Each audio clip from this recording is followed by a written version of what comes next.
안녕하십니까. 네, 반갑습니다.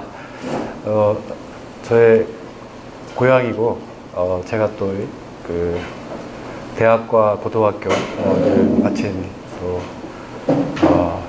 곳이기도 합니다. 하여튼 저는 이제 약사로서 이 사회생활을 처음 출발을 했고, 지금은 이제 한 바이오 기업의 대표가 되어 있습니다. 제가 기업을 한 지는 20년 가까이 됐습니다. 제가 약국을 그만두게 된 계기는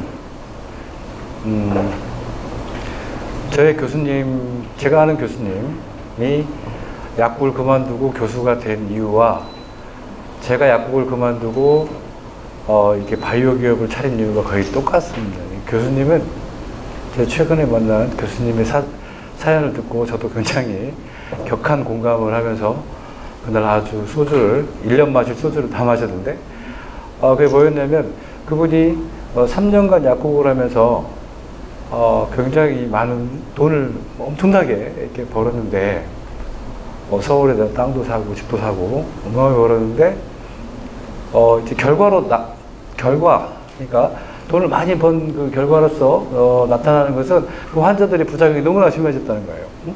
근데 그게 뭐였느냐? 여러분들 옛날에는 잘 몰랐지만 여러분들 좀 많이 아시는 스테로이드라고 들어보셨죠?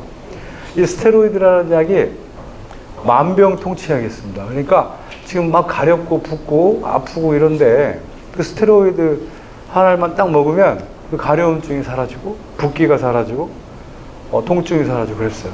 근데 이게 문제는 사라지는 게 아니라 잠시 들어갔다가 다시 나오니까 계속해서 그 약을 쓸 수밖에 없었고, 근데 그 약을 쓰면 뼈가 삭아요. 그리고 얼굴이 동글동글해져요. 얼굴이 달처럼 둥글둥글해지고, 근데 그게 뭐 건강해서 둥글둥글해지는 게 아니라 부어가지고 둥글둥글해 골연화증이 이렇게 오고 면역력은 떨어지고, 하여튼 그 약의 부작용은 이제 나중에 암을 초래할 정도로 아주 심각한 부작용을 유발합니다. 근데 그게 남녀노소 모든 사람들이 만병통치약처럼 저도 사실 약국을 할 때 그걸 많이 사용을 했어요. 그 다음으로 이제 많이 사용했던 약이 이제 소염 진통제. 지금 약국에서는 타이레놀을 대한약사회에서는 제가 대한약사회 건강기능식품 특별위원장을 맡고 있는데 사실 타이레놀을 슈퍼에서 못 팔게 지금 대한약사회에서 청와대에 청원을 했어요. 왜 못 파느냐? 타이레놀로 죽는 사람이 너무 많은 거예요. 여러분들은 모르시죠? 타이레놀로 실제 그 부작용으로 그 아이들, 그 노약자들이 죽어간 아이들이 굉장히 많아요. 근데 그런 약들이 그냥 아무런 어떤 복약지도 없이 편의점에서 또는 마트에서 판매를 하죠. 아주 되게 심각한 문제다. 저도 마찬가지였습니다. 저도 뭐 어마어마한 그런 소염 진통제를 못 모르고 썼던 그런 시절이 있었어요. 근데 이제 그런 것들에 대한 잘못, 그리고 그런 것들을 썼을 때 이 몸에 끼치는 영향이 너무나도 나쁜 영향을 끼치고 부작용이 너무나 심각하다. 근데 도대체 이런 부작용을 없앨 수 있는 약은 없다. 제가 찾아봤어요. 약 중에서 그런 부작용이 없는 약이 있나. 병이 13,200가지의 병이 있는데 치료제로 등록이 된 약이 불과 30가지밖에 없어요.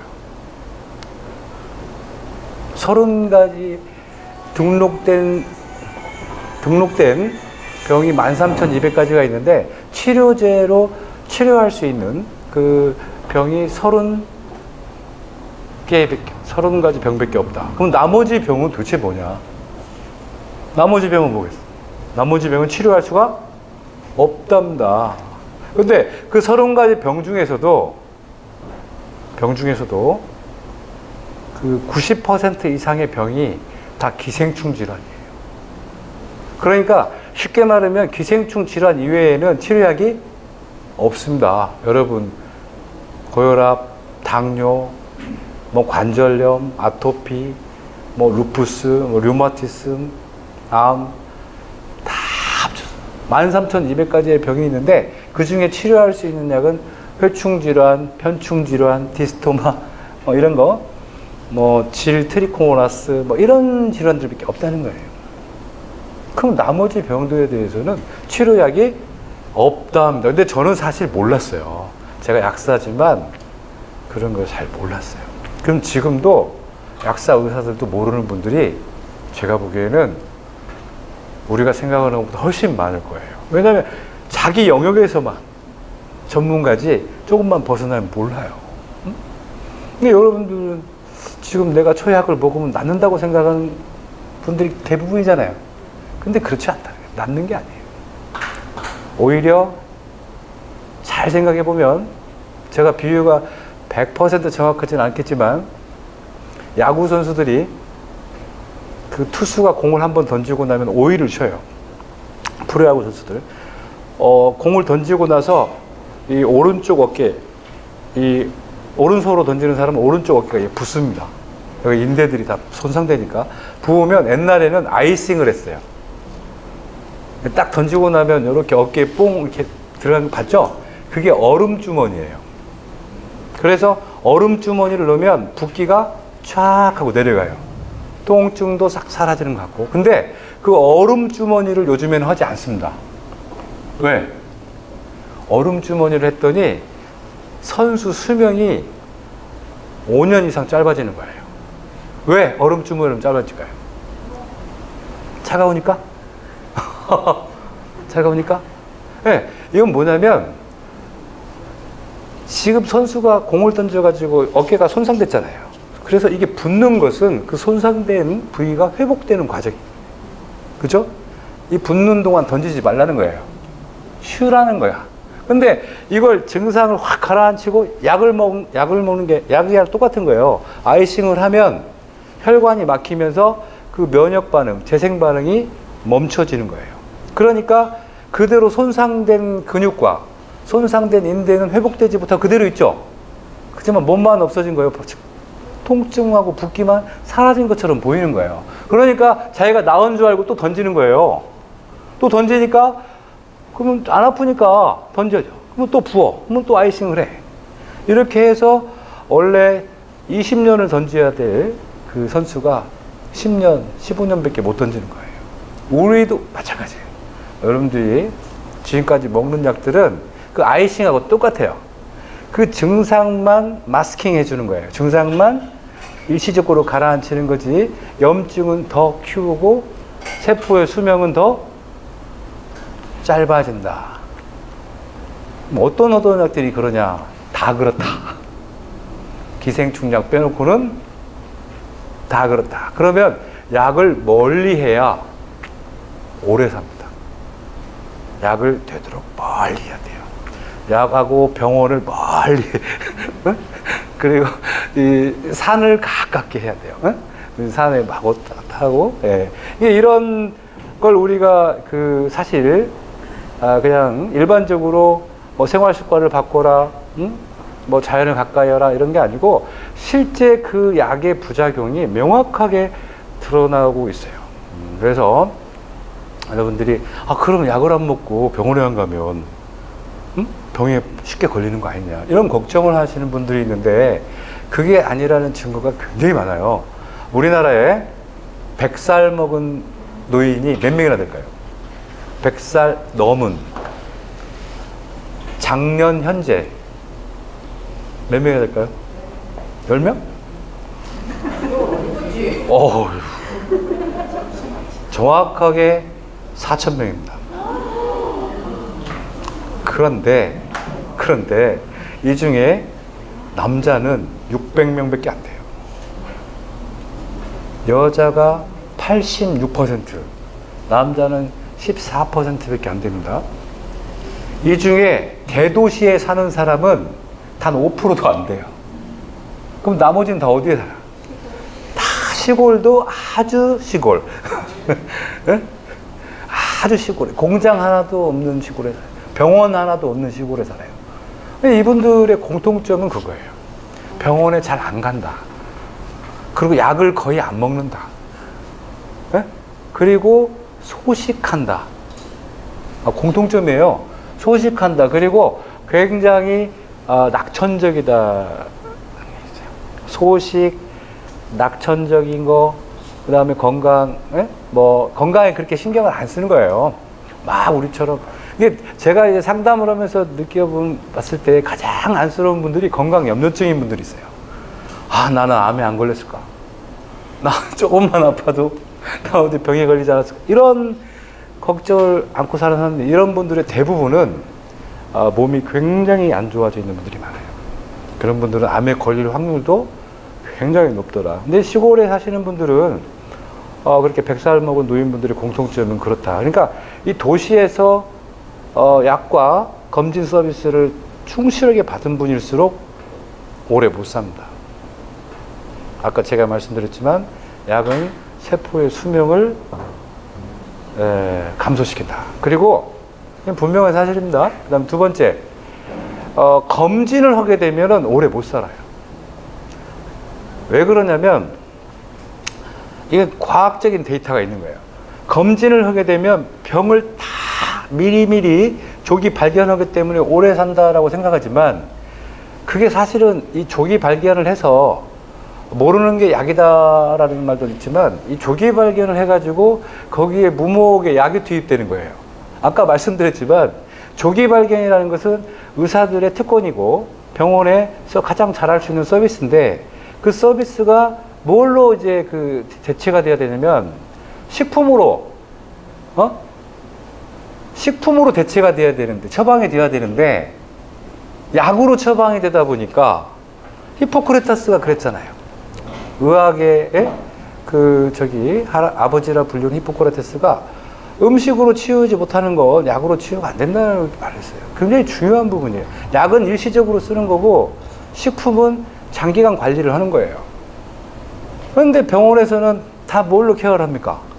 혈압이 높으면 혈압약, 그죠? 당뇨 있으면 당뇨약, 뭐 이렇게 가기 때문에 결국에 그 검진 뒤에 오는 그 서비스가 약으로 오기 때문에 수명이 짧아질 수 있다. 그럼 어떻게 해야 되느냐? 그냥 병원에 가지 말고 그냥 기분 좋게 잘 먹고 잘 살면 된다. 그런데 제가 약국을 할 때 어떤 분이 왔어요. 어떤 분이 와서 30대 중반의 그 여성분인데 결혼을 하셨어요. 근데 자기가 암에 걸렸대요. 근데 자기는 암에 걸린 이유를 모르겠다는 거예요. 왜? 자기는 남편도 좋은 직장에 남편이 그 당시 판사였어요. 남편도 좋은 직장에 다니고 자식들도 다 공부도 잘하고, 그 다음에 자기 집은 유기농, 그 당시에 유기농이니까 어마어마하게 잘 사는 집이에요. 그 정도는 뭐 그러는데, 그래 자기가 이렇게 위암이 걸릴 이유가 없다. 그 이야기를 들어보니까 이분이 시집살이를 너무 심하대요. 네? 네. 그러니까 이제 고부간의 갈등이, 사실은 그런 거였어요. 사실 제가 좀 하나 굉장히 어려움이 있다면 그 시어머니하고의 그 어떤 마음이 안 맞는다고 할까요? 안 맞아가지고 그것 때문에 굉장히 좀 불안하고 그런 게 있었다. 근데 그 당시 20년 전이에요. 20년 전 제가 이제 개국가에 20년 전에는 이런 스트레스 이런 것은 신경성이라고 했어요. 신경성 위험 뭐 이 정도였지, 이게 암을 일으킨다는 이런 것들은 밝혀지지도 않았어요. 그런데 최근에 밝혀진 거예요.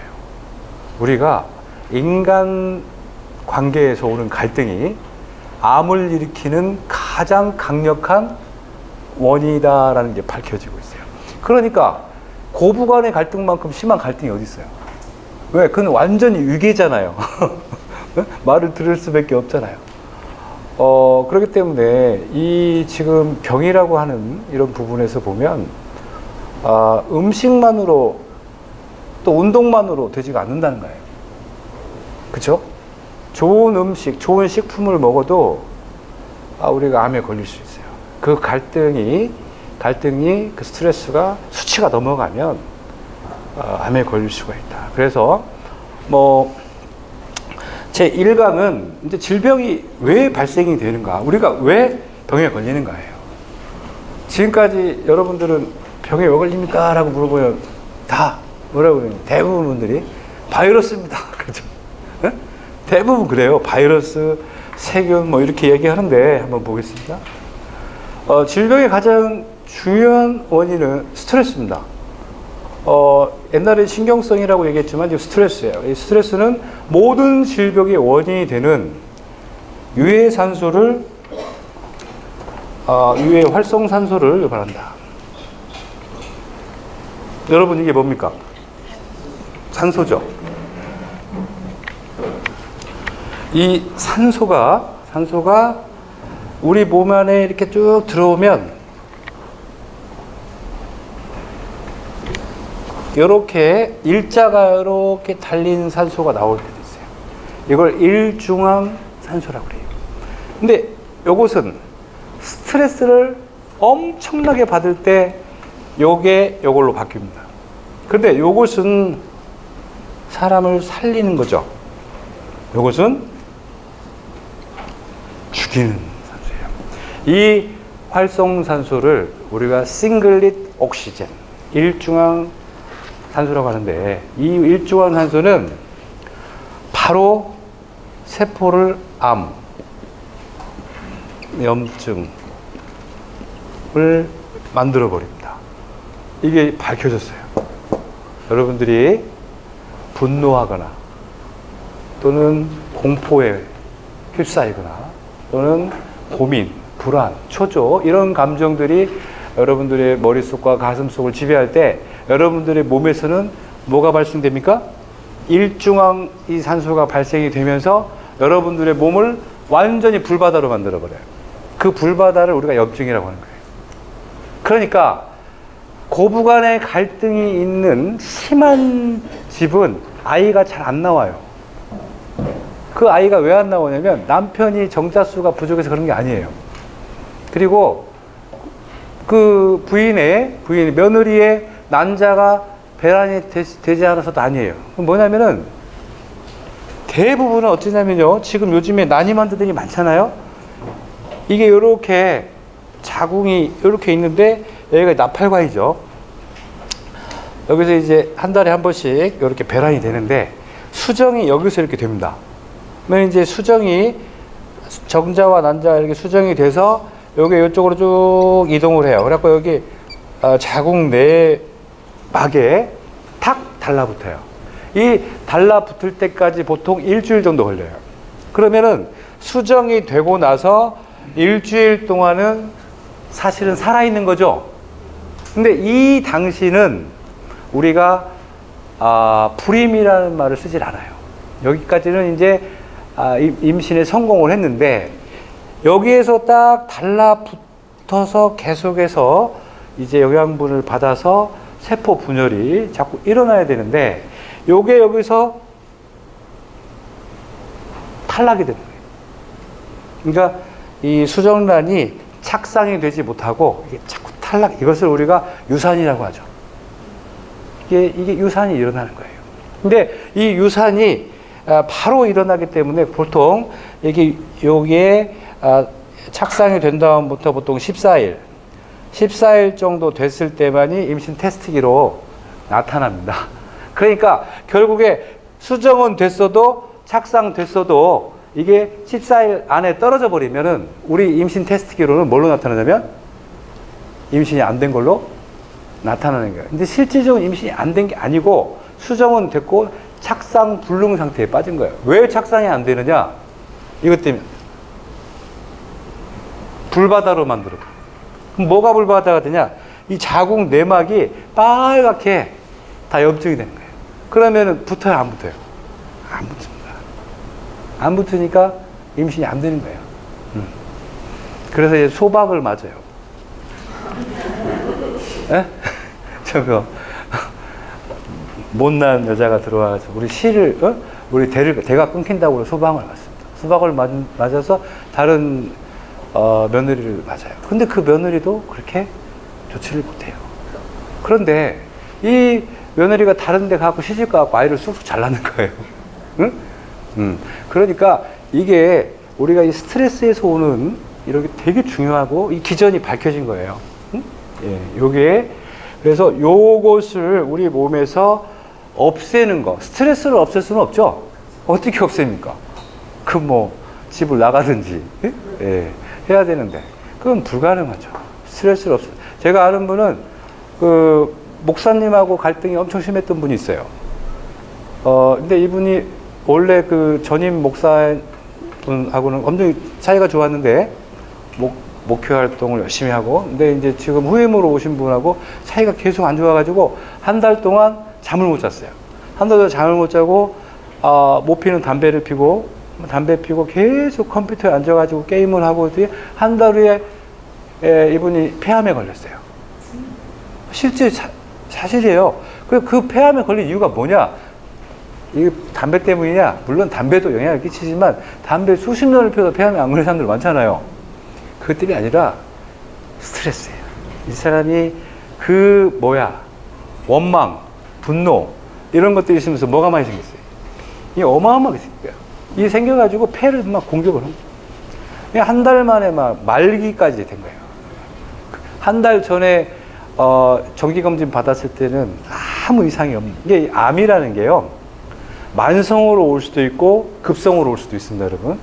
그러니까 여러분들 지금 한 석 달 전에, 두 달 전에 초음파나 엑스레이 이거 찍었는데 정상 나왔다고 안심하시면 절대 안 돼요. 코미디언 이주일 씨 아시죠? 그분이 삼성의료원에서 3개월 전에 다 검사 받았는데 아무 이상이 없이 나왔다가 3개월 후에 폐암 말기로 나온 거예요. 어떻게 된 거냐면 암의 씨가 자라고 있는 거예요. 자라고 있다가 갑자기 확 커져버릴 수도 있어요. 그러니까 여러분들이 지금 눈에 안 보인다고 그래서 암이 아닌 건 아닌 거예요. 그러니까 지금 병원의 진단이 굉장히 위험한 걸 갖고 있는 거예요. 병원에서 이상이 없다 하면 여러분들은 방심하잖아요. 그러면 안 된다는 거예요. 이상이 있든 없든 여러분들이 몸 상태를 항상 관리를 해야 되는데 제일 중요하게 해야 될 게 바로 요거다. 요거요. 근데 요게 우리 몸에서 또 철분이 있어요. 철분 아시죠? 이 철분을 만나면은 양잿물로 바뀌어요. 요걸 이제 편하게 그냥 라디칼인데, 하이드록실 라디칼인데 양잿물이라는 말로 머릿속에 확 들어오게 제가 이제, 이 양잿물은 이것보다 수백 배 강력해요. 이게 이건 무조건 뭘 일으켜요? 암을 일으켜요. 그러니까 여러분들 철분을 많이 먹으면요, 좋겠어요, 안 좋겠어요? 안 좋아요. 철분은 적당하게 먹어야 돼요. 응? 그래서 이 철분 암 환자들한테서 사실은 이제 암이 이미 생긴 상태에서 말고 우리가 어떤 스트레스를 많이 받을 때 이럴 때도 철분을 너무 과다하게 먹게 되는 경우에는 양잿물과 같은 암을 일으키는 나타나죠. 여하튼 우리는 스트레스를 피할 수는 없다. 피할 수는 없고, 아까처럼 어떤 사회생활 하면서 또는 가족에서 갈등 요소가 나타날 수 있기 때문에 이런 양잿물이나 하이드로시키나 싱글렛 옥시젠을 우리가 제거할 수 있는 어떤 물질을 매일매일 식품으로 복용을 한다면 암에 걸릴까요, 안 걸릴까요? 염증에 걸리겠어요, 안 걸리겠어요? 네? 안 걸립니다. 이것을 저희 연구소에서 발견을 한 거예요. 이게 여러분들이 이제는 병에 걸리지 않을 수 있어요. 스트레스를 안 받는 게 아니라, 오늘은 스트레스를 굉장히 많이 받을 것 같다. 오늘 아주 얼굴도 보기 싫은 사람을 만나러 간다. 아주 죽도록 미운 사람을 오늘 만나러 간다. 응?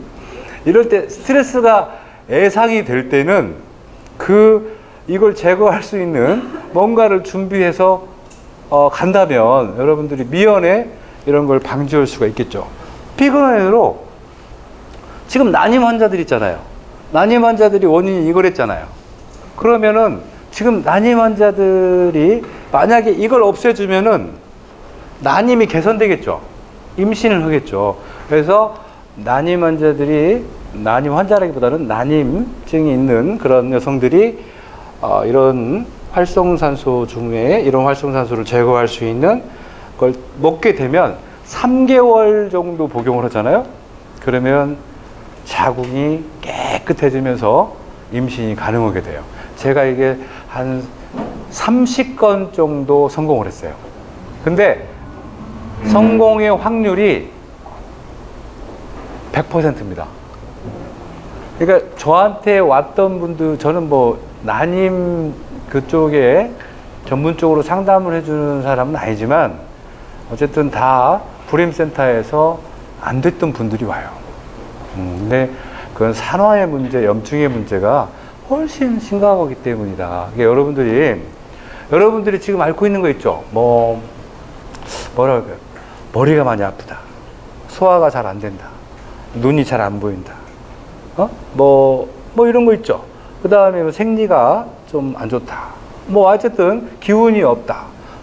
이런 모든 증상들이 다 염증이에요. 여러분들의 기능이 저하된 부분들 있잖아요. 다 염증입니다.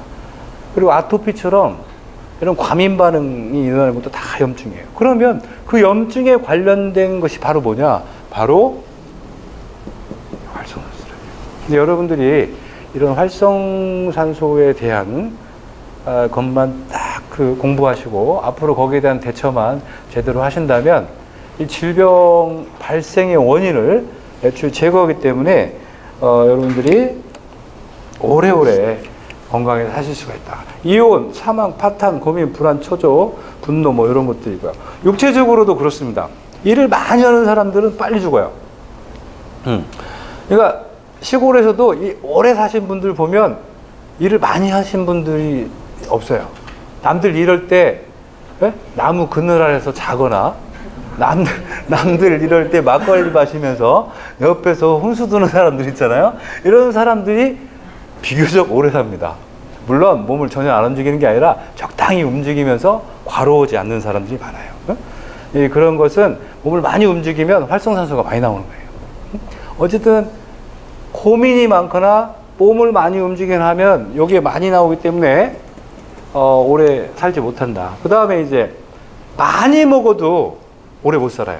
그러니까 아까 제가 100살 이상 먹은 노인분들 중에 소식해야 된다고 했잖아요. 이런 경우가 있습니다.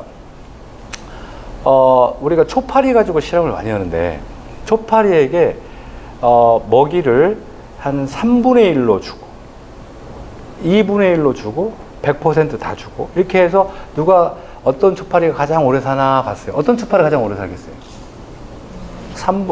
평상시 먹는 양의 3분의 1, 2분의 1, 그냥 100%. 예? 해보니까 가장 적게 먹은 초파리가 가장 오래 살아요. 그 다음에 두 번째 실험을 했어요. 초파리 날개를 하나만 왼쪽만 절개한 거, 초파리 날개를 왼쪽 오른쪽 다 절개한 거, 그 다음에 절개하지 않은 거, 어떤 게 오래 살까요?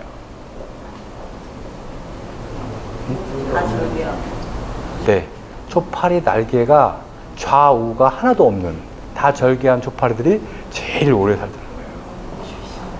그렇죠? 왜? 안 움직이니까. 안 움직이니까.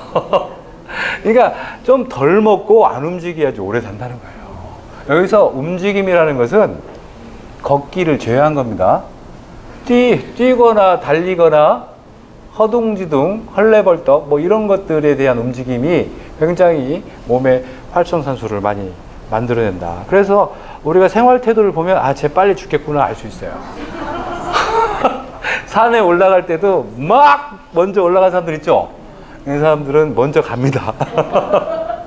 그리고 지하철, 이제 전주는 지하철이 아직 없죠? 서울 지하철 보면 항상 뛰어다니는 사람이 있어요. 쉥! 그런 사람들은 항상 먼저 갑니다. 왜냐하면 활성산소가 많이 나오니까. 이게 걸을 때도 숨이 안 차게 걸어야 돼. 그래서 우리가 트레킹이 제일 좋은 거예요. 운동 중에 트레킹이 제일 좋습니다. 누구는 계단을 올라간다 이런 말이 있는데 그건 사실은 조금 좋지 않습니다. 오히려 제일 좋은 건 평지를 굉장히 빠른 걸음으로 숨 안 찰 정도로 걷는 게 관절에도 가장 도움이 되고 활성산소도 유발하지 않는다. 그 다음에 이 야근인데요. 인간은 원래 해 뜨면 일어나고 해 지면 자게 돼 있는데 이게 사실은 바이올로지컬 클락이라고 그래요. 그러니까 이제 생체 시계라고 합니다. 이 생체 시계가 맞춰져 있어요. 낮에 일하고 밤에 자고. 근데 밤에 일하고 낮에 자잖아요. 그러면 이 바이오로지컬 클락이 리듬이 깨져요. 그럼 그때부터는 교감신경과 부교감신경이 혼란이 와서 면역계나 이런 호흡기, 면역계, 순환계 이런 것들이 다 망가집니다. 그래서 원래 그 3교대, 야근 뭐 이런 거라든지 밤에 일을 많이 한다든지 하게 되면은 굉장히 몸이 아프고 암이라든지 염증 질환에 많이 노출되는 거예요. 네. 근데 그 이유가 뭐냐? 야근하게 되면은 이 활성산소가 많이 나온다 이런 거예요. 그래서 어쨌든 야근하는 사람들도 오래 살려면 야근은 어쩔 수 없이 해야 되는 경우 있잖아요. 오래 살려면 이 활성산소에 대한 대책이 꼭 필요하다는 거죠. 그다음에 환경적 스트레스, 이건 대단히 심각합니다. 왜냐하면 사실은 이거 정신적인 거나 뭐 육체적인 것은 노력을 해서 할 수 있잖아요. 뭐 이건 정신적인 건 수행을 한다든지 종교를 갖는다든지 뭐 마음 비우기 하고 뭐 할 수 있고, 육체적 스트레스는 일을 안 하면 되잖아요. 일 안 하면 되고 뭐 산에 안 타면 되고 어쨌든 뭔가 내가 의지로 할 수 있지만, 이 환경적 스트레스는 골치 아픈 겁니다. 왜냐하면 이게 제일 대표적인 게 지금 우리나라에요, 폐암 환자가 20년 전에 비해서 2000년도에 비해서 폐암 환자가 약 6배 이상 급증을 했어요. 그런데 지금 그 이유가 뭐냐? 제가 보기에는요, 담배 때문이다 이렇게 얘기하셨는데 그건 다 거짓말입니다. 왜냐하면 흡연율은 그때보다 3분의 1로 줄었어요. 절대 아니고요. 제가 1년에 한 1000명 정도 암 환자 상담을 하는데 그 중에 50%가 폐암이에요. 근데 그 폐암 환자의 반이 여자분들인데 그 여자분들 중에 담배 피우는 사람은 5%도 없어요. 그러니까 비흡연자 여성한테 폐암이 많이 오고 있어요. 그 이유가 뭐냐? 제가 봤더니 아파트예요. 그리고 이 하우스 와이프들한테서 많이 나타나요. 그러니까 뭐 이런 가정주부들한테서 많이 나타나지, 이런 직업 여성들한테는 캐리어를 갖고 있는 캐리어우먼들은 안 나타나지 않아요. 거의. 그 왜 그러냐? 아파트가 폐암의 강력한 원인으로 있어요. 왜 그러냐 보세요. 아파트가 언제 많이 지어졌습니까? 전주도 아파트가 지어진 것은 아마 1980년대 후반, 88 올림픽 그 시점에서 아파트가 많이 지어졌죠. 그렇죠? 그 1990년도부터 시작을 해봅시다. 90년도부터 아파트 생활을 하신 분들이 15년에서 20년 동안 발암 물질에 노출됐다면 언제부터 폐암이 많이 발생이 되겠어요? 2005년, 2010년 사이에 다 발해야 되겠죠? 딱 맞습니다. 그러니까 그 아파트 생활을 주로 여성분들이 많이 하잖아요. 그래서 굉장히 많이 지금 올라오고 있는데, 그 아파트에 뭐가 문제냐면은 아파트에 이제 불이 났을 때 옆에 아파트 층으로 번지지 말기 위해서 단열재를 씁니다. 그게 단열재가 석고보드라는 단열재예요.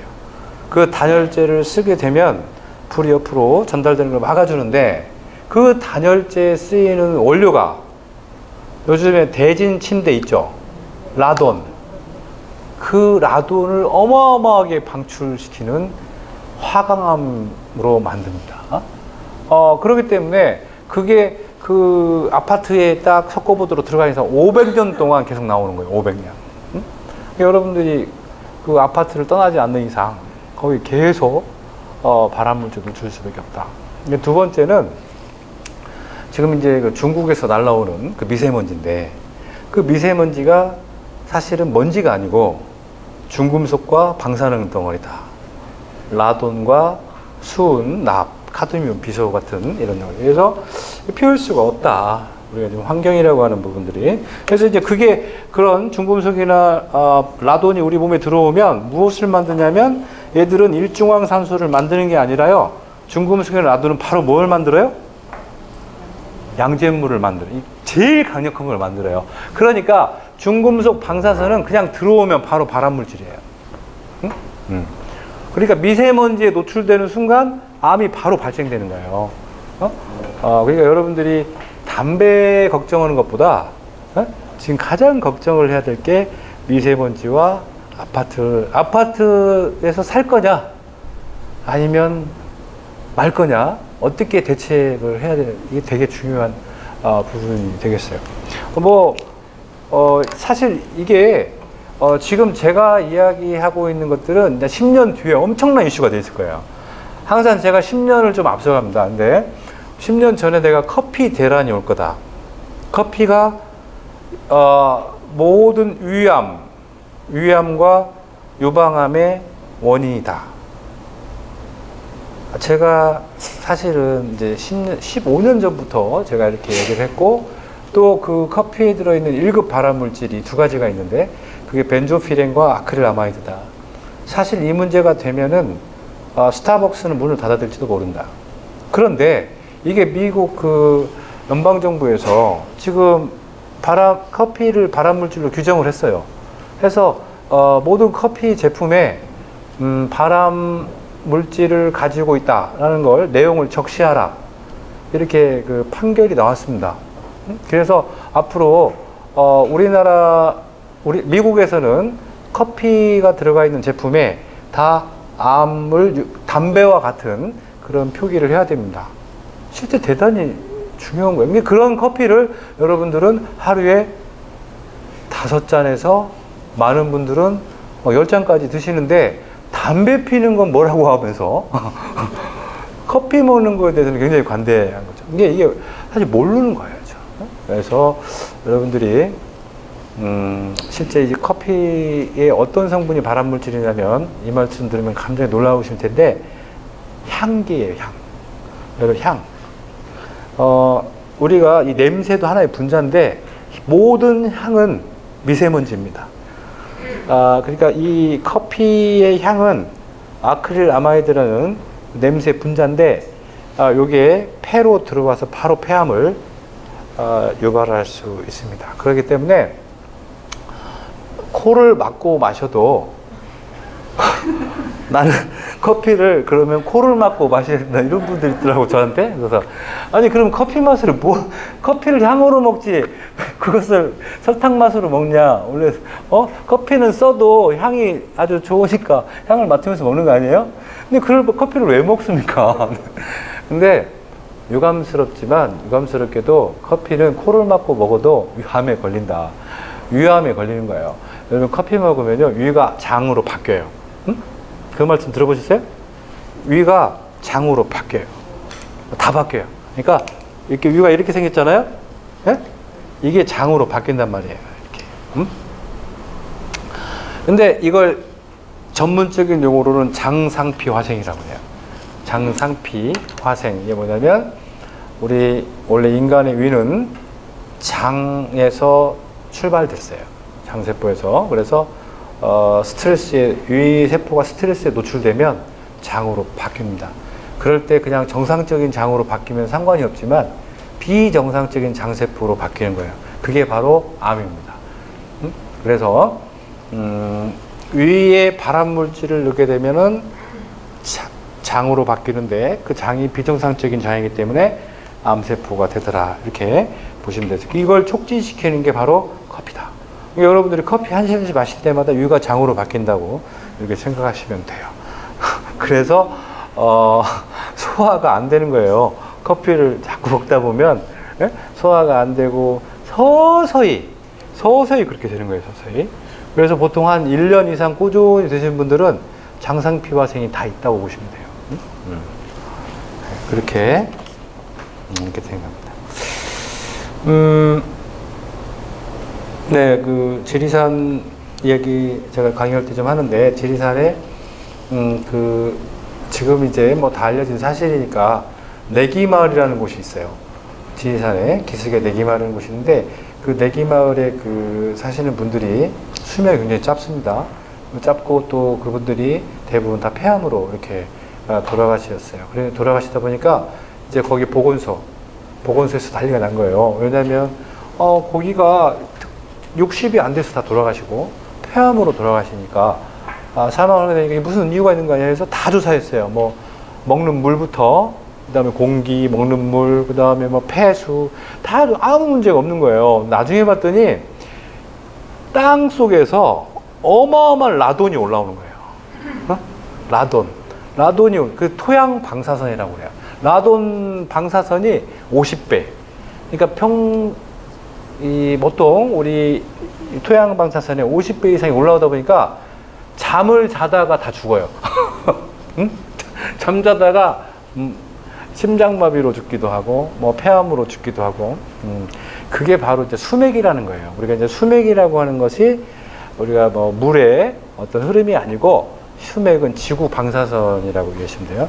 그래서 이렇게 수맥이 많이 흐르는, 수맥이 많은 곳에서 잠을 자다가 급사를 하는 이유도 바로 그런 방사선이 활성산소를 많이 만들어서, 이게 이제 이런 거예요. 저도 이제 전주에 제 후배가 2명이 이제 심장마비로 죽었어요. 죽었는데 30대 때 죽었습니다. 근데 죽었는데 살찐 애들이 아니에요. 응? 살찐 애들이 아니고 야위였는데 심장마비로 죽었어요. 근데 둘 다 공부를 열심히 하다가 죽었어요. 공부를 열심히 하잖아요. 열심히 하면 잠을 안 자고 공부를 열심히 하면 뭐가 생긴다고 그랬어요? 근데 이게 고약한 게 뭐냐면요, 이게 혈전을 만들어요. 그러니까 원래 혈전이라는 것은 우리가 생각할 때 고기를 많이 먹은 사람이 혈전이 많이 생기는데 그렇지 않아요. 스트레스를 많이 받으면 이게 혈전을 굉장히 많이 만드는 거예요. 이 적혈구를 혈전으로 만들어요. 적혈구끼리 막 붙어요. 이거 적혈구 혈전이라고 하는데, 이 적혈구 혈전이 생기면요 잠자다가 죽는 거예요. 이게 돌연사라고 하는 거예요. 그러니까 이 돌연사도 다 원인이 뭐냐면 바로, 그래서 수맥이 많이 흐르는 곳에서 돌연사가 많이 발생이 되는 이유도 바로 그렇다. 그래서 우리가 이제 병의 원인을 이렇게 세 가지로 볼 수가 있고요.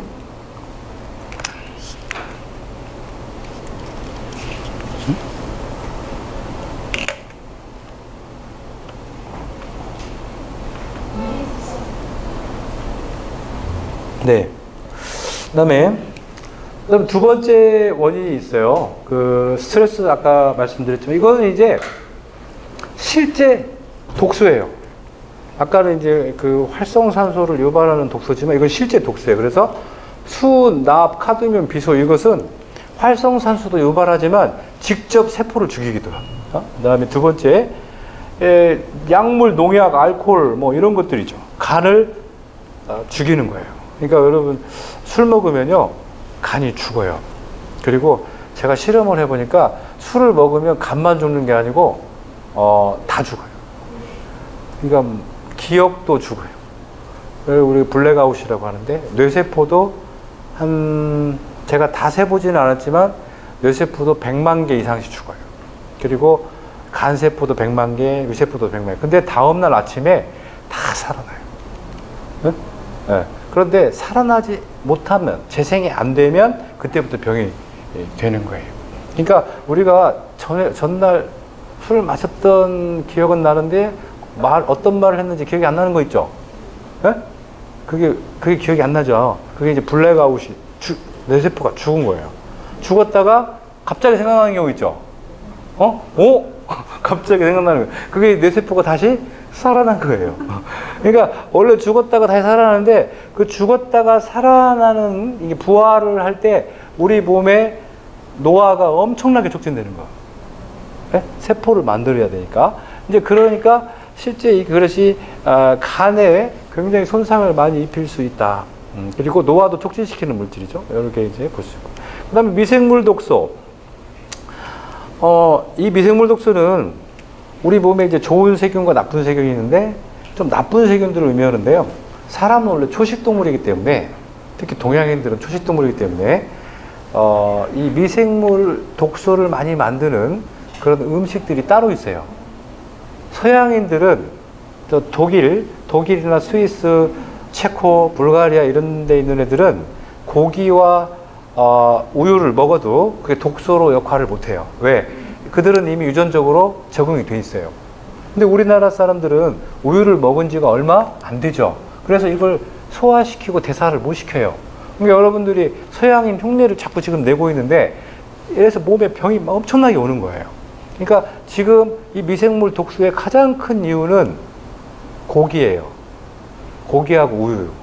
이 두 가지가 독소의 원인이기 때문에 이 미생물 독소를 줄이려면 고기, 우유를 좀 줄여야 된다. 그 다음에 단백질 분해산물은 고기, 우유를 너무 많이 먹게 되면, 너무 많이 먹으면요, 미생물 독소만 나오는 게 아니고 썩어요. 제가 아는 분이 야구르트 배달 방문 판매를 좀 했는데요. 그분이 야구르트에서 우유 제품이 나왔죠. 예전에는 우유 제품이 안 나왔었잖아요. 근데 야구르트에서 파스텔을 인수했어요. 그래가지고 하루 우유인가? 어쨌든 잘 생각이 안 나지만 어쨌든 우유 제품을 만들었어요. 우유를 만들어서 그 우유를 이제 판매를 하다 보면 남는 게 있잖아요. 근데 우유가 유통기간이 작으니까 하루에 막 1.5리터, 막 2리터씩 남은 거예요. 그래갖고 이제 이걸 집에 갖고 가서 밥 대신 우유를 먹은 거예요. 1리터, 막 1.5리터씩. 6개월을 먹고 전화 왔어요. 대장암 걸렸다고. 아니, 실제 리얼. 왜냐면, 진짜 못 믿으시겠으면 한번 드셔보세요. 응? 아니, 옛날에, 우유처럼 귀한 걸 왜 밥 대신 먹었는데 왜 걸리냐는데, 우유가요, 그게 사실은, 액체 고기예요. 그냥 물이 아니고 액체 고기예요. 이게 단백질이 어마어마하게 많아요. 그래서 그걸 한 1.5리터 이렇게 먹다 보니까 이게 소화가 안 되고 장에서 다 썩은 거예요. 여기 이제 그게 우리가 단백질 분해 산물이에요. 원래 단백질은 우리 몸에서 소화를 시켜서 흡수가 돼야 되잖아요. 근데 소화시킬 수 있는 그 용량을 초과한 거예요. 그러면 어느 정도나 우리가 소화시킬 수 있느냐? 사실 우리 동양인은 단백질을 소화시킬 수 있는 게 50g 정도밖에 안 돼요. 하루에 50g. 하루에 50g 이상을 먹으면 썩는다고 봐야 돼요. 그러니까 방구 냄새, 약간 썩는 냄새 나는 사람들은 다 오버 단백질을 먹는 거예요. 그러니까 대장암의 제일 중요한 원인이에요. 대장암에 걸리는 이유가 뭐냐면은 단백질을 많이 먹어서. 우리는 대장암의 이유가 무슨 지방이다 이렇게 이야기하지만 실질적으로는 지방은 잘 안 썩어요. 지방은 산화되는 거지. 단백질은 썩어요. 그걸 우리 부패라고 합니다. 그래서 여기 보시면 요산, 황화수소, 인돌, 페놀, 스카토 이것은 다 변 냄새와 관련이 되어 있어요.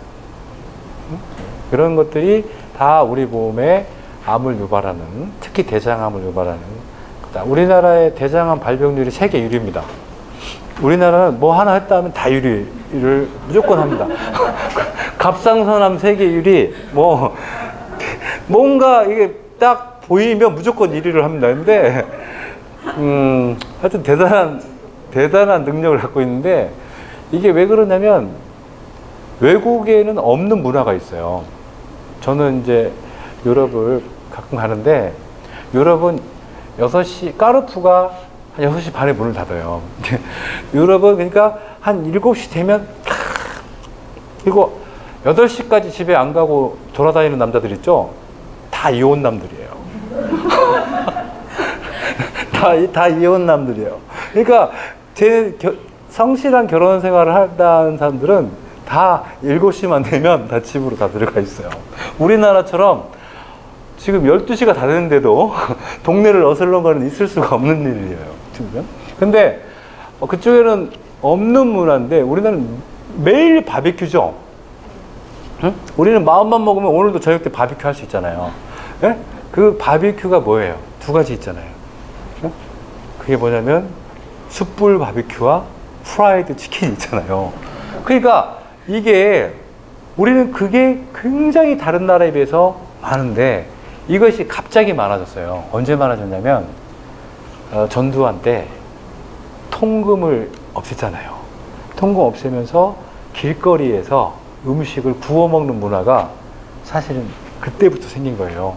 그러니까 삼겹살 소비율이 70년대, 80년대, 90년대부터 쭉 이렇게 수직으로 상승을 하는데 그 삼겹살 소비율과 대장암 발병률이 거의 비슷하게 올라갑니다.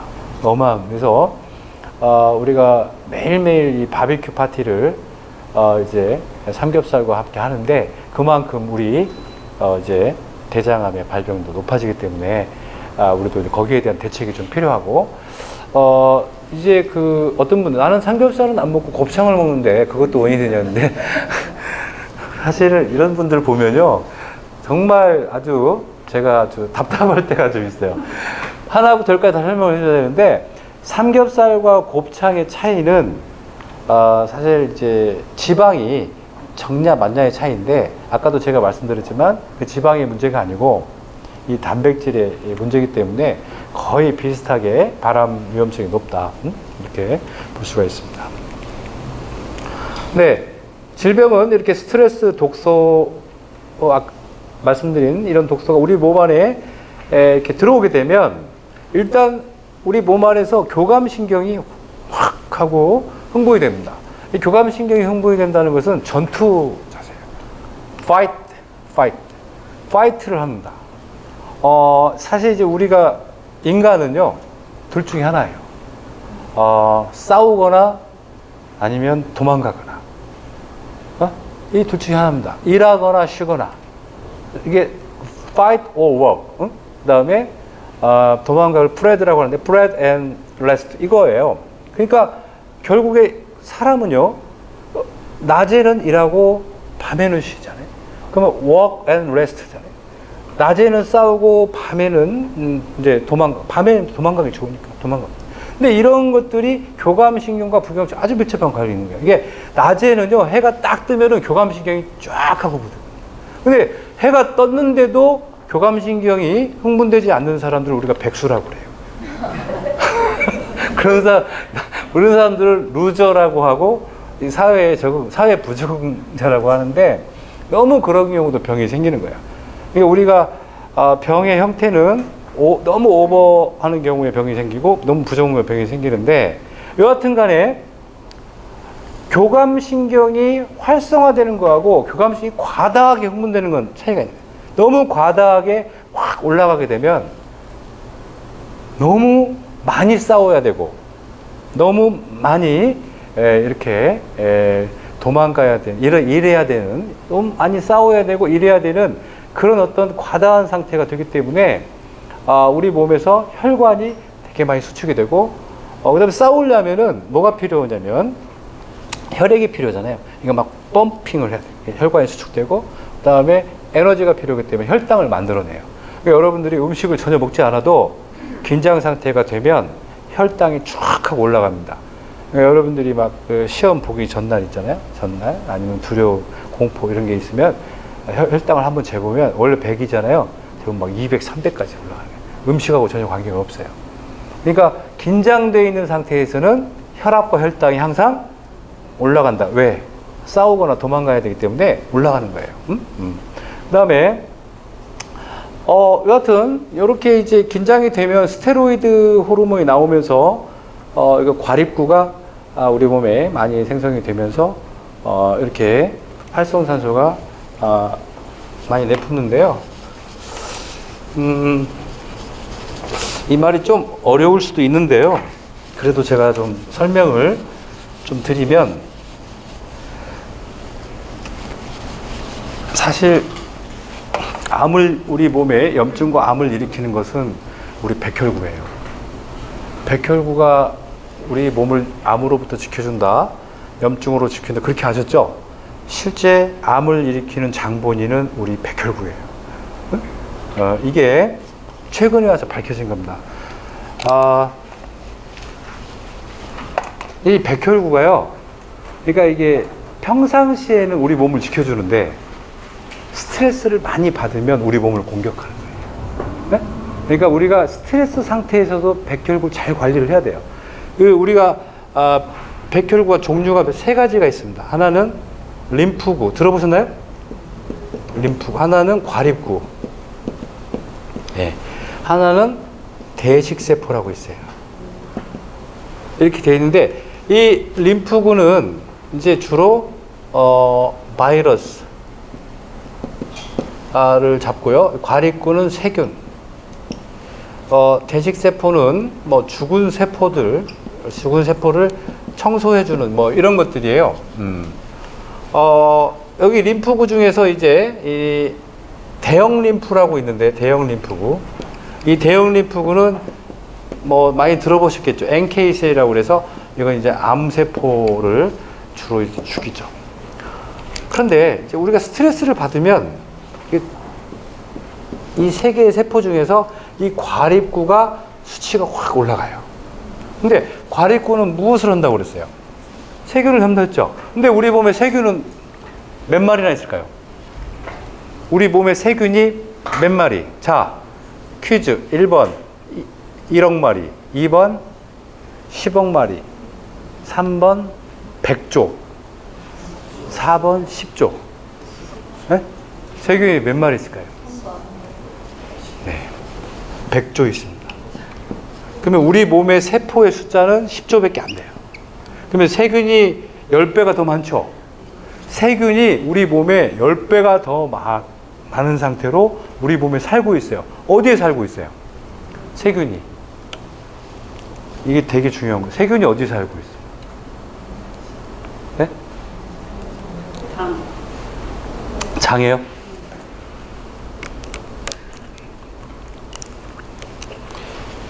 세균은요, 상피에 살고 있어요. 이게 우리가 상피라고는 들어보셨죠? 네? 안 들어보셨나? 상피 하면은 가장 많이 들어봤던 게 암이죠. 상피암 들어봤잖아요. 이 상피를 다른 말로 이 점막 그 조직이라고 해요. 이게 한마디로 스킨 조직이에요. 그러니까 우리가 간이 있으면 간상피, 이렇게 조직이 이렇게 있으면요, 맨 위에 조직을 상피라고 그래요. 그 다음에 그 밑에를 근육이라고. 네? 네, 이렇게 이렇게 그 밑에를 우리가 림프라고 들어보셨죠? 이렇게 되어 있어요. 그래서 암은, 세균은 어디에 살아요? 다 상피에 살아요. 세균이 근육에 산다는 말은 없어요. 세균은 다 껍질 부위에 살아요. 스킨 부위에. 그런데 세균이 여기 사는데 과립구가 세균을 관리한다고 그랬죠. 세균을 죽이는 거예요. 근데 이게 세균이 100조 있을 때는 죽이면 돼야 하는데 안 되죠. 얘들이 숫자가 많아질 때만 죽여야 돼요. 어느 때? 100조를 넘어갈 때만 죽여요. 네? 100조를 넘어갈 때만 관리에 들어가야지, 100조 이하일 때 관리에 들어가면 우리 몸에 세균 숫자가 줄어들면 우리는 건강할 것 같지만 절대 건강하지 못해요. 적당히 세균 숫자를 유지해야 돼요. 그리고 왜 그러냐면 이 세균이 우리 몸에서 효소를 만들어줘요. 그러니까 우리 효소를 만들어주기 때문에 적절한 세균 숫자가 필요한 거예요. 그런데 이게 스트레스를 받아가지고 과립구 수치가 쫙 올라가면 얘네들이 딴짓을 합니다. 얘네들이 어떤 짓을 하냐면 이제 과잉, 건드는 거예요. 과잉 진압이라고 하죠. 애들이 100조 정도도 있는데 애들 건들면 안 되잖아요. 건드는 거예요. 숫자가 많아지니까. 그리고 애들이 다니면서 이 표피에, 이게 상피에 있는 세균들을 막 죽여요. 죽일 때 뭘로 죽이느냐? 아까 얘기했던 활성산소를 내뿜어서 죽이는 거예요. 이해하시죠? 이 스트레스를 받으면 활성산소가 어디서 나오냐면 우리 몸을 지키고 있는 과립구가 품어대는 거예요. 이게 자기가, 과립구도 내 세포죠. 자기가 자기를 죽이는 거예요. 이게 자가면역 질환의 시작이에요. 근데 이게 자가면역 질환의 시작인데 결국에 운이 나쁘면 암도 걸리겠죠. 막 그 활성산소를 막 품어대는데 DNA가 갑자기 확 바뀌어버리면, 돌연변이가 일어나면 암이 돼버리기도 하는 거예요. 운이 나쁘면. 네. 결국에 그래서 암, 염증, 자가면역 질환은 다 하나의 원인에서 나올 수가 있다는 거예요. 그러니까 자가면역 질환은 이런 겁니다. 병이 다 따로 있는 게 아니에요. 근데 병원에서는 병이 다 따로, 조직마다 따로 있는 것 같지만 세포학에서 보면 다 똑같습니다. 여기 보시면 이게 상피, 근육, 뭐 여기 이제 신경, 뭐 림프, 뭐 이런 거 있겠죠. 여기 있는데 이게 여기에 이제 그 상피와 근육 사이에 또 혈관이 또 이렇게 있죠. 그죠? 모세혈관이라고 들어보시죠? 그럼 뭐 모세혈관과 또 상피를 또 이렇게 붙여주는, 이게 풀 역할을 지금 해야 되는 거예요. 근육과 신경을 붙여주는, 근육과 상피를 붙여주는 뭔가 이 접착제가 필요한 거예요. 여러분들이 만약 이 접착제가 없으면 다 따로 놀겠죠. 근육 따로, 피부 따로. 그러면은 그런 어마어마한 문제가 많이 생겨요. 여러분들이 제대로 운동을 할 수가 없어요. 그 다음에 혈관도 운동을 못해. 그래서 우리가 이걸 붙여주는 우리 몸의 접착제를 우리가 뭐라고 하냐면 콜라겐이라고 그래요. 여러분들이 이 콜라겐에 대해서 자꾸 뭐 피부 쪽만 생각하시는데 아니에요. 이 콜라겐은 우리 몸의 신경, 림프, 근육, 뼈, 피부를 붙여주는 접착제라고 생각을 하셔야 돼요.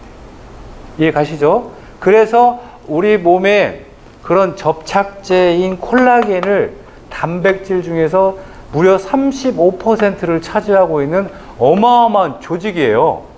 그래서 여러분들이 콜라겐이 어디에 있습니까? 물어보면 다 피부라고 이야기를 하는데 천만의 말입니다. 콜라겐은 머리끝에서 발끝까지 다 있어요. 결합조직이라고 들어보셨죠? 다 있어요. 결합조직. 눈, 코, 입, 귀, 관절, 잇몸, 혈관, 내장, 심장. 없는 곳이 없죠? 그러면 우리는 실질적으로 우리 몸은 뭘로 이루어지냐면 상피와 근육과 신경과 혈관과 콜라겐이 이루어진 거예요. 근데 이 상피는 뇌상피도 있고 근육, 눈상피, 뇌상피, 구강상피, 위상피 다 이렇게. 그리고 우리가 체세포라고 합니다. 네? 그러니까 결국에 병은요, 이 상피에서 오는 병 하나가 있고, 그죠? 두 번째 병은 뭐야? 콜라겐에서 오는 병 하나가 있겠죠? 왜? 염증은 근육이나 신경에서는 염증이 생기지가 않아요. 다 어디에서 염증이 생겨요? 상피야 콜라겐. 그러면 상피에 생기는 병을 두 가지가 있어요. 이건 염증하고, 그 다음에 암이죠. 그 다음에 부전. 그 다음에 이 콜라겐에 생기는 이 병을 우리가 뭐라고 하냐면 콜라겐병이라고 그래요. 너무 간단하죠? 콜라겐병. 이걸 우리가 자가면역 질환이다 하는 거예요. 이게 자가면역 질환은 콜라겐이 손상돼서 파괴돼서 오는 거다. 당연히 파괴가 많이 되겠지. 우리 몸에 그렇게 많이 있으니까. 그리고 다 붙어 있으니까. 상피에도 붙어 있고 혈관에도 붙어 있고. 그러니까 과립구들이 공격을 할 때 상피만 보고 정확하게 세균만 정확하게 공격을 못 해요. 응? 애들이 막 그냥 대충 화염방사기 쏘대기 때문에 때로는 이 상피도 다치고 상피 주변에 콜라겐도 다치는 거예요. 이 콜라겐이 다쳤을 때 이 병을 우리가 자가면역 질환이다 이런 거예요. 그러면은 자가면역 질환의 원인도 뭐예요? 스트레스와 독소죠. 암의 원인도 스트레스와 독소죠. 그 다음에 염증의 원인도 스트레스와 독소예요. 그렇기 때문에 여러분들이 나는 자가면역 질환이면 면역이 너무 항진돼서 생기는 게 아니냐? 아니에요. 면역이 항진 생기는 게 아니라 과립구가 너무 많아 생기는 거야. 그러니까 여러분들이 자가면역 질환을 관리하려면 어떻게 되냐면 스트레스와 독소 관리만 하면 저절로 가역적으로 세포가 돌아가겠죠. 다만 콜라겐을 많이 만들어줘야겠죠. 콜라겐이 손상됐으니까. 그래서 그 콜라겐을 이렇게 리제너레이션 시킬 수 있는 그런 처방을 받아서 여러분들이 4개월 정도 세포 교정을 하면 콜라겐병도 아주 잘 우리가 개선되는 그런 병이다. 이렇게 볼 수 있어요. 그러니까 이 병이라는 게 우리가 지금까지 특별한 바이러스나 특별한 유전자에 문제가 있어서 오는 경우는 크게 드물다는 거예요. 여러분들이 어떤 세포가 공격을 당하느냐, 어떤 조직이 공격을 당하느냐에 따라서 그 병명이 13,200가지나 되는 거고, 실제 원인은 딱 두 가지, 스트레스하고 독소예요. 여기가 너무 간단한 거죠. 13,200가지 약, 그래서 쓰는 약들이 다 뻔하잖아요. 항생제, 소염제, 진통제, 그죠? 이 세 가지 써요. 이 세 가지만 쓰는 거예요. 병명에 따라서 또 다른 약이 쓰여지는 게 아니고 증상에 따라서만 쓰여지기 때문에 다 똑같은 약이 쓰여지는 거예요. 근데 이제 이렇게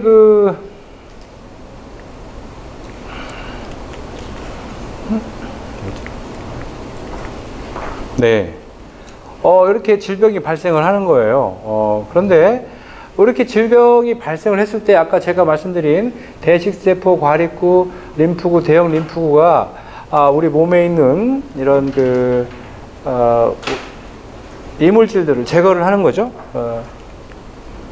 이제 우리가 이제 우리 몸에 암이나 염증, 저렇게 콜라겐이 손상이 돼도 푹 자고 나면 다음날 말짱해져요. 그걸 우리가 재생이라고 해요. 그리고 우리가 잠을 자는 이유가 뭡니까? 그러니까 제가 이제 그렇게 물어보면 어떤 분들은 그래요. 일을 하기 위해서 잠을 잡니다. 돈 벌기 위해서 잠을 잡니다. 뭐 여러 가지 말을 하시는데 실제 이런 의학의 입장에서 보면 잠을 자는 이유는 내 몸을 재생하기 위해서 잠을 자요. 여러분들은 절대 눈을 떠 있는 동안은 재생이 안 일어나요. 그러니까 우리가 빨리 오래 못 사는 사람들의 공통점은 설잠 자는 사람들 있죠. 숙면을 못 취하는 사람들은요 몸에 항상 염증과 암이 있어요. 그러니까 그게 왜 그러냐면 내가 몸에서 재생이 돼야 되는데 눈을 감아야 재생이 일어나요. 그래서 어떤 분이 이러는 거예요. 눈만 감으면 됩니까? 눈만 감고 계속 눈만 감고 아침까지 잠을 안 잤다면 이런 건 재생이 안 일어납니다. 눈을 감고 잠이 들어야 돼요. 이걸 우리가 수면 상태에 빠지고 그거 우리가 빠졌는지 안 빠졌는지 다 확인할 수가 있어요. 뇌파를 재보면 뇌파가 다 수면파가 나타나야 돼요. 수면파를 우리가 세타파 또는 베타파라고 해요. 근데 그래서 잠 자고 있는지 안 자고 있는지 다 확인할 수 있어요. 뇌파를 재면 이거 잠을 안 자고 있구나 이게 다 알 수 있어요. 그러니까 어느 정도 들어와야 자연치유가 일어나면 세타파 정도 들어가잖아요. 그러면은 완전히 숙면 상태. 그러니까 이걸 우리가 무의식 상태라고 그래요. 이 무의식 상태에 빠져야 돼요. 그래야만이 여러분들이 병을 이겨낼 수 있어요. 그래서 잘 치료가 안 되는 분들 있죠. 안 되는 분들을 보면 남을 잘 믿지 못하는 사람들. 그리고 의심이 많은 사람도 있죠. 의심이 많은 사람들, 남을 잘 믿지 못하는 사람들, 그리고 미래가 불안한 사람들. 미래가 불안하다는 것은 나를 잘 못 믿는 거예요. 남을 못 믿고. 그러니까 편안하게 잠을 못 자지. 이런 사람들은요, 자연치유 기작이 작동을 안 해요. 그래서 정신병을 앓고 있는 분들 있죠. 이런 분들이 암에 안 걸립니다. 치매에 있는 분들이 암에 잘 안 걸려요. 왜 그러겠어요? 그냥 무의식 상태니까. 걱정이 없는 거예요. 미래에 대한 걱정이 없어요. 그리고 남에게 뭐 아주 어마어마한 마음의 상처를 주는, 염증을 주는 그런 말을 하고도 자기가 그 말을 했는지 안 했는지도 몰라요. 다른 사람들은 염증, 암에 걸리는데 자기는 전혀. 이게 원래 이런 겁니다. 그러니까 이게 약간의 뻔뻔함이 좀 필요하고. 그래서 이명박 같은 사람은 절대 암에 안 걸려요. 암에 안 걸립니다. 왜? 어마어마하게 뻔뻔하기 때문이에요. 다른 사람의 고통을 알 수 없어요. 그래서 사이코패스나 소시오패스는 암에 안 걸려요. 여러분들이 이게 무의식 상태라는 거. 근데 우리가 선량한 인간이, 선한 사람이 암에 안 걸리는 유일한 방법은 잠을 잘 자야 돼요. 그래서 무의식 상태로 빠져야 된다. 그래서 요즘에는요, 어떤 의사가 나와서 막 자연치유 이야기하다가 보니까 멍 때리기라는 말 하더라고요. 응? 가끔 멍을 때려야 된다. 그게 멍한다는 말이 의식을 벗어난다는 거예요. 우리의 의식이 사실은 쓸데없는 고민들로 가득 차 있거든요. 네? 우리의 건강하고는 많이 동떨어져 있는 거예요. 미래를 걱정하는, 과거를 붙잡, 미래를 걱정. 지금 현재가 제일 중요한데 쓸데없이 이 과거와 미래에 잡혀가지고 현재를 낭비하는 거예요. 근데 이럴 때 병이 생기는 거예요. 그래서 제가 암 환자들한테 그래요. 그냥 마음 편하게 이 현재를 즐겨야 된다. 걱정하지 말고 긍정적으로. 제일 나쁜 의사들이 어떤 의사들인 줄 아세요? 제일 나쁜 의사. 얼마 안 남았습니다. 나는 그런 사람 의사 자격증이 없다고 봐요. 자기 없다고. 왜? 자기가 뭔데? 얼마 안 남았습니다, 이거. 예? 그건 말도 안 되는 얘기예요.